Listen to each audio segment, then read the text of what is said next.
이 아침에 우리에게 허락된 하나님의 말씀 찾으시겠습니다. 구약성경 민수기 27장 12절부터 23절까지의 말씀입니다.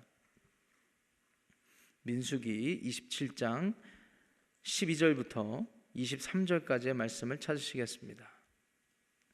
찾으셨으면 저와 여러분들이 한 절씩 교독하고 23절 한 구절은 다 같이 큰 목소리로 읽도록 하겠습니다. 12절입니다. 여호와께서 모세에게 이르시되 너는 이 아바림 산에 올라가서 내가 이스라엘 자손에게 준 땅을 바라보라. 본 후에는 내 형 아론이 돌아간 것 같이 너도 조상에게로 돌아가리니 이는 신광야에서 회중이 분쟁할 때에 너희가 내 명령을 거역하고 그 물가에서 내 거룩함을 그들의 목전에 나타내지 아니하였음이니라. 이 물은 신광야 가데스의 무리바 물이니라. 모세가 여호와께 여짜와 이르되 여호와 모든 육체의 생명의 하나님이시여 원하건대 한 사람을 이 회중 위에 세워서 그로 그들 앞에 출입하며 그들을 인도하여 출입하게 하사 여호와의 회중이 목자 없는 양과 같이 되지 않게 하옵소서. 여호와께서 모세에게 이르시되 눈의 아들 여호수아는 그 안에 영이 머무는 자니 너는 데려다가 그에게 안수하고 그를 제사장 엘르아살과 온 회중 앞에 세우고 그들의 목전에서 그에게 위탁하여 내 존귀를 그에게 돌려 이스라엘 자손의 온 회중을 그에게 복종하게 하라. 그는 제사장 엘르아살 앞에 설 것이요 엘르아살은 그를 위하여 우림의 판결로서 여호와 앞에 물을 것이며 그와 온 이스라엘 자손 곧 온 회중은 엘르아살의 말을 따라 나가며 들어올 것이니라. 모세가 여호와께서 자기에게 명령하신 대로 하여 여호수아를 데려다가 제사장 엘르아살과 온 회중 앞에 세우고 그에게 안수하여 위탁하되 여호와께서 모세에게 명령하신 대로 하였더라. 아멘. 하나님의 말씀입니다. 사람은 무엇을 위해 사는 존재일까요? 어떤 분은 사람은 자신에게 주어진 욕망을 해소하고 나아가 그 욕망을 실현하기 위해서 사는 존재다라고 주장하기도 합니다. 하지만 우리가 우리의 삶을 살아보니까 우리의 욕망이 잘 해소되는 것 같지도 않고, 그리고 어느 정도 욕망이 채워졌다 하더라도 여전히 만족하지 못하는 그곳에서 회의를 느끼고 또다시 방황하는 그런 우리들의 삶이라는 것을 볼 때에 그것을 위해 사는 것이 마땅한 것이 아니겠구나, 이런 것들을 우리가 경험하게 됩니다. 그렇다면 사람은 무엇을 위해 살아야만 할까요? 하나님의 영광을 위해 살아야 하는 것입니다. 그것이야말로 사람이 본디 창조된 목적이기 때문이죠. 하나님의 형상을 따라 지음받은 이후에 우리는 하나님과 교통하며 하나님이 온 세상의 주인일 뿐만 아니라 우리의 삶의 주인이라는 사실을 우리의 입술의 고백뿐만 아니라 우리의 삶의 모든 흔적을 통하여서 드러내야 합니다. 그렇습니다. 사람은 하나님의 영광을 위해 지어졌고 하나님의 영광을 드러내기 위하여 살아야 하는 것입니다. 그렇다면 하나님의 영광을 드러내기 위하여 2025년 오늘 우리는 무엇을 해야 할까요? 예수 그리스도를 통하여서 성취된 하나님의 약속, 그 복음의 은혜와 능력이 우리 안에 있으니 그 복음을 증거하고 그 복음을 증거하며 제자를 삼아 하나님의 나라가 확장되는 일을 통하여 우리는 하나님의 영광을 드러내는 삶을 살아야 하는 것입니다. 사랑하는 워싱턴 지구촌교회 성도들, 오늘 하루의 삶이, 여러분들의 삶이 하나님의 영광을 드러내고 여러분들을 통하여 하나님의 나라가 확장되는 은혜가 복이 있기를 축원합니다. 오늘 본문 말씀 보시면은요, 모세는요 자신의 인생 전체를 통하여 하나님의 영광을 드러낼 뿐만 아니라 하나님의 나라가 확장되는 일에 쓰임받은 그런 인물로 우리가 기억되고, 오늘 본문을 보시면 이제 하나님께서 이 모세에게 아바림산이라는 곳으로 올라가서 이스라엘 자손에게 허락된 가나안 땅을 보게 하시는 그 내용과 장면이 소개됩니다. 여러분 잘 아시다시피 모세는 하나님께서 특별한 사명을 부여하셔서 이스라엘 하나님의 백성들을 출애굽하게 하는 위대한 지도자로 쓰임 받았습니다. 그런데 신광야 가데스라는 곳에서 하나님의 거룩함을 드러내지 못했다는 이유로 가나안 땅에 들어가는 것을 허락받지 못했죠. 아론은 이미 죽게 된 상황입니다. 물론 가나안 땅에 들어가지 못한 것은 모세의 잘못이 컸지만 가나안 땅에 들어가지 못한 것이 지옥으로 행했다라는 의미는 아닙니다. 마태복음 17장에 가보시면 예수님께서 변화산에서 엘리야와 모세와 대화하시는 장면까지 묘사되어 있고, 히브리서 기자는요, 이 모세가 그리스도를 위하여 수모를 참았다라고 기록하고 있으니 하나님의 백성이요 하나님의 구원에 있다라고 여겨야 하는 것이죠. 그렇다면 가나안 땅에 들어가지 못한 이 일을 우리는 어떻게 이해해야 한단 말입니까? 하나님의 사명을 감당하다가 하나님의 나라를 확장시켜 나가다가 하나님 앞에 실수한 거예요. 그래서 특정한 시간, 특정한 열매를 경험하지 못하게 됐다라는 것입니다. 그럼에도 불구하고 하나님은 은혜를 베푸시는 분이어서 아바림 산에 데리고 올라가서 그 땅을 보여주시게 되었죠. 그것이 오늘 본문 1절에 소개된 내용이 되겠습니다. 그러면서 하나님께서는 13절에 이제 모세가 곧 죽게 될 것이라는 것을 말씀해 주세요. 그 이유 또한 14절에 이어서 말씀해 주셨죠. 근데 이때 모세가 하나님 앞에 특별한 부탁을 합니다. 그 특별한 부탁이 오늘 본문에서 매우 중요하기 때문에 16절, 17절 말씀을 한 목소리로 읽겠습니다. 시작. 여호와 모든 육체의 생명의 하나님이시여 원하건대 한 사람을 이 회중 위에 세워서 그로 그들 앞에 출입하며 그들을 인도하여 출입하게 하사 여호와의 회중이 목자 없는 양과 같이 되지 않게 하옵소서. 모세는 기도합니다. 모든 육체 생명의 하나님, 여기까지 인도해 주신 것 감사하고 나에게 하나님을 경험하게 하신 것 감사하고, 그렇지만 내가 하나님 앞에 실수하고 또 넘어져서 비록 가나안 땅 그곳에 들어가지 못하게 된 것은 매우 아쉽지만, 하나님, 제가 저 땅에 들어가지 못하는 대신에 누군가가 필요합니다. 그 누군가를 통하여 하나님 나라의 백성들이 목자 없는 양과 같이 되지 않게 되게 하여 주옵소서. 자신의 온 삶을 걸고 하나님 앞에 간절히 기도하는 모세의 그런 요청입니다. 여러분 한번 생각해 보세요. 지금까지 수십 년을 하나님을 위하여서 또 자신을 다 내어 던지고 이스라엘 백성들을 위하여서 헌신해 온 사람인데 그 열매를 누리지 못하는 것 같단 말이죠. 그런 상황 가운데 인간적으로 생각을 해보면 감정적으로 아쉽고 서운한 마음이 앞서지 않겠습니까? 그런 상황 속에서 하나님 앞에 이런 고백과 이런 요청을 할 수가 있겠습니까? 그런데 모세는요, 오히려 하나님 나라를 생각하고 하나님 나라가 확장되는 것을 통하여 하나님의 영광이 드러나는 것을 위하여서 하나님 나라 백성을 위하여 중보하는 역할을 끝까지 감당하는 것을 보게 됩니다. 목자 없는 양과 같은 백성들이 되지 않게 누군가를 세워 주옵소서. 여러분, 때로는 우리의 기도가 하나님 앞에 응답받지 못하는 것과 같은 때가 많죠. 이유가 무엇일까요? 때로는 우리의 기도의 방향이 너무 지극히 개인적인 것에만 머물러 있기 때문이 아닐까 생각해 보시기를 바랍니다. 하나님, 내 건강, 내 명예, 내 삶의 모든 결과들이 하나님 앞에 떳떳하고 싶습니다. 사람 앞에 떳떳하고 싶습니다.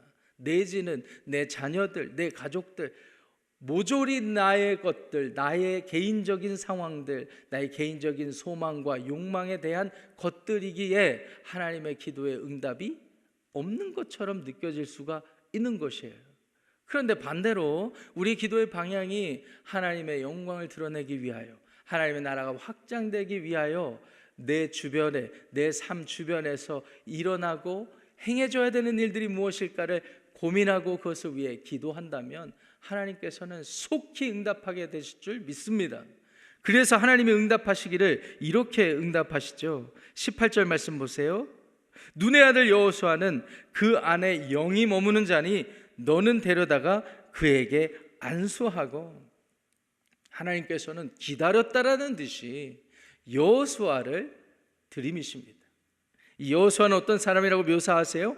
영이 머무는 자입니다. 히브리 말로 루아흐라는 말이죠. 이것이 신약 성경에서 하나님의 영, 성령님이 되는 것입니다. 하나님의 영이 머무는 자. 여러분, 하나님의 영, 성령님이 머무는 자의 특징이 무엇입니까? 자기에게 주어진 욕망을 거슬러서 하나님의 인도하심에 순복하고 복종할 수 있는 사람. 모세도요, 하나님 앞에서 이런 평가를 받았던 사람이에요. 온 지면 위에 온유한 자다. 여러분, 어떤 사람이 온유한 사람일까요? 그냥 그저 순하고, 어떤 사람들이 싫은 말 해도 허허 웃고 그냥 그렇게 순하게 지내는 사람은 온유한 사람이라고 평가할까요? 성경이 모세에게 온유하다고 평가할 때 그렇게 평가한 적이 없습니다. 아니, 실로 모세는 무리바에서 보여줬듯이 자신의 성정대로 자신의 성질을 냈던 리더였습니다. 그럼에도 불구하고 온 지면에 온유했던 사람이라고 평가받는 이유, 단 한 가지 이유는 자신의 생각과 계획, 때로는 그것 때문에 실수하고 실패할 때가 있다 하더라도 그것이 하나님의 뜻과 벗어났고 하나님께서 말씀하실 때에 자신의 모든 것들을 내려놓고 하나님 앞에 순복했던 사람이기에 하나님은 그에게 온 지면에서 온유한 자다라고 평가를 해주신 건 아니겠습니까? 이런 사람이야말로 하나님의 영, 성령님이 거주하시고 내주하시는 사람이라고 할 수가 있습니다. 그렇습니다. 성령님이 내주하는 사람은 자신의 모든 욕망과 자신의 모든 계획과 자신의 모든 의지를 뒤로 할 수 있는 사람이에요. 왜요? 하나님이 내 삶의 주인이시기 때문에. 하나님의 아버지로 예수 그리스도를 내 삶의 구주로 성령님을 인도자로 모시고 살아가는 사람들은요, 자신의 생각과 계획과 감정과 의지를 다 뒤로 할 수 있는 사람입니다. 오늘 여러분들의 삶의 모든 내용물들이 하나님 앞에 하나님의 영이 충만한 상태가 되어서 자신의 모든 것들을 뒤로 하고 하나님의 인도하심을 받는 복된 삶이 되시기를 주님의 이름으로 축원합니다. 그런 사람들이 하나님 앞에 쓰임 받는 거예요. 하나님께서 모세에게 여호수아를 데려다가 안수하라고 하십니다. 이어지는 내용 보니까 19절부터 21절까지 내용 보니까 여호수아만 세운 것이 아니었습니다. 여러분, 이미 아론은 죽었죠. 그래서 아론의 셋째 아들 엘르아사를 아론의 역할을 대신하게 하였습니다. 그런데 20절부터 22절까지 말씀을 보시면은요, 엘르아살에게도 그 우림의 판결을 행할 것을 요구하시죠.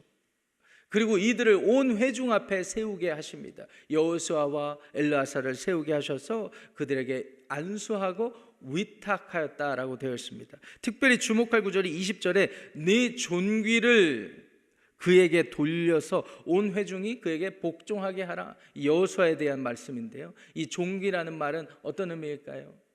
이 모세에게 하나님이 특별히 부여하신 권위입니다. 권위. 하나님을 대리해서 하나님 나라 백성들을 대신 인도하였던 그 권위. 여러분, 지금 이스라엘 백성들, 하나님 나라 백성들은 어떤 상황에 처해 있습니까? 이제 곧 하나님께서 약속하신 가나안 땅이 눈앞에 있는 상황 아니겠습니까? 세대가 바뀌었어요. 이제 그곳에서 살아내야 되는, 살아야 하는 백성들인 것입니다.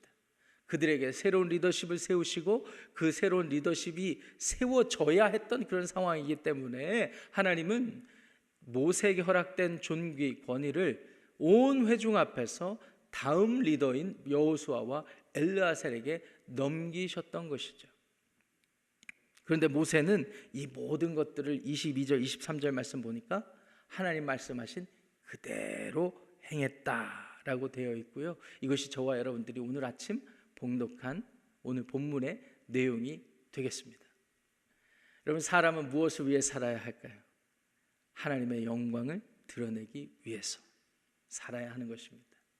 하나님의 영광을 드러내기 위해 우리는 무엇을 어떻게 해야 할까요? 복음을 증거하고 그리스도의 제자를 세우고 그로 말미암아 하나님 나라가 확장되는 일, 그 일을 통하여 우리는 하나님의 영광을 드러내는 삶을 살게 되는 것입니다. 어떻게 우리는 이 시대에 그와 같은 삶을 살아낼 수 있을까요? 우리를 위해 대속하신 예수 그리스도처럼 살아내는 예수님의 방식대로 우리는 그 일을 이룰 수 있습니다. 자기를 부인하고 자기에게 주어진 사명 십자가를 지고 살아갈 때에 우리를 통하여 그리스도를 알게 되는 사람들이 생기고, 우리를 통하여 예수 그리스도를 따르는 사람들이 생겨 하나님의 나라가 확장되는 일이 이루어지게 되는 것입니다. 오늘 본문 말씀을 곰곰이 묵상하면서 여러분 주변을 살피시기를 바랍니다. 그동안에 여러분들이 하나님 나라를 위하여, 하나님의 영광을 드러내기 위하여 어떻게 사셨는지 잘 모를 수도 있습니다. 정리가 안 되셨을 수도 있습니다. 그렇지만 오늘 본문에서 모세가 이스라엘 백성들을 위해 중보하며 새로운 리더를 요구했던 것처럼, 하나님, 나를 통하여 또 다른 제자가 세워지는 일이 있었으면 참으로 좋겠습니다. 내 배우자, 내 자녀, 내 이웃, 내 친구, 우리 교회 안에서 내가 섬기는 그 어떤 누군가가 세워지기를 원합니다. 이렇게 중보하고 그렇게 헌신하는 저와 여러분들의 삶이 되시기를 주님의 이름으로 축원합니다. 그리스도의 제자가 세워진다라는 것은요, 단순히 무늬만 매주일 교회에 오게 하고, 그리고 찬송하게 하고, 그리고 성경 읽게 하는 이런 의식적인 행위적인 것을 통해서 드러나는 것이 아닙니다. 그리스도의 제자는요, 예수님을 보고 닮아가는 사람들입니다. 그의 생각과 계획, 그의 감정, 의지, 모든 삶의 방향이 하나님을 향해 있는 사람이어야 한다라는 거예요. 여러분, 사람이 쉽게 변합니까? 아니잖아요. 증거가 저와 여러분들의 모습 아니겠습니까? 쉽게 변하지 않습니다. 오직 성령 하나님이 내주하시는 사람, 그 성령님이 충만하게 역사하시는 사람이어야만이 하나님의 은혜를 입고 변화를 이룰 수 있는 것 아니겠습니까? 그렇기 때문에 여러분들이 누군가를 섬겨서 제자를 세워 하나님 나라가 확장되게 하기 위해서는요, 여러분들의 계획과 여러분의 방법으로 되는 것이 아닙니다. 하나님의 영이 역사하실 수 있도록 여러분들이 예수님처럼 자신을 부인하고 중보하고 그들을 섬기며 하나씩 세워가는 그런 과정이 있어야 하는 것입니다. 사랑하고 존경하는 워싱턴 지구촌교회 성도 여러분, 오늘 모세를 통하여, 이 모세가 하나님 앞에 요청한 것을 통하여, 나아가 하나님께서 그의 기도에 응답하시는 내용을 통하여 오늘 우리는 어떻게 살아야 될지를 배우게 됩니다. 오늘 우리에게 주어진 하루의 삶 가운데 그리스도의 복음을 전파하고, 여러분들에게 주어진 사람들을 귀히 여기며, 여러분들에게 주어진 권한을 통하여 예수 그리스도께서 우리에게 부여하신 권위를 가지고 제자를 세우며 하나님의 나라가 확장되는 일에 저와 여러분들이 헌신할 때 하나님께서 저와 여러분들의 삶을 복되게 하실 줄 믿습니다. 기도하겠습니다. 하나님 아버지, 모세가 아바림 산에 올라가서 가나안 땅을 바라보며 이스라엘 백성들을 위해 중보하는 모습을 통하여 우리가 오늘 어떻게 살아야 되는지 우리의 삶의 태도를 점검하게 되었습니다. 모세는 한 사람을 그들 앞에 세워서 여호와의 회중이 목자 없는 양과 같이 되지 않게 하소서라는 기도를 하나님 앞에 드렸던 사람이었습니다. 하나님, 오늘 우리에게 주어진 하루의 삶 가운데 우리들의 욕구와 우리들의 욕망 위에 사는 것이 아니라 하나님 나라가 오늘 내 삶을 통하여 확장될 수 있도록 주변을 살피고 사람에게 복음을 증거하고 그 사람을 그리스도의 제자로 세우기까지, 그래서 하나님 나라가 확장되는 비전을 품고 살아가는 우리 모두가 되게 하여 주옵소서. 모세와 같은 기도를 하게 하시고 모세와 같이 섬기게 하셔서 누가 보더라도 예수 그리스도의 삶의 모습이, 흔적이 우리들의 삶을 통하여 드러나는 복된 삶이 되게 하여 주옵소서. 우리 주 예수님의 이름으로 축복하며 기도합니다. 아멘. 하늘에 계신 우리 아버지여, 이름이 거룩히 여김을 받으시오며 나라가 임하시오며 뜻이 하늘에서 이루어진 것 같이 땅에서도 이루어지이다. 오늘 우리에게 일용할 양식을 주시옵고 우리가 우리에게 죄 지은 자를 사하여 준 것 같이 우리 죄를 사하여 주시옵고 우리를 시험에 들게 하지 마시옵고 다만 악에서 구하시옵소서. 나라와 권세와 영광이 아버지께 영원히 싸움나이다. 아멘. 각자 기도하심으로 오늘 하루를 시작하시기를 바랍니다.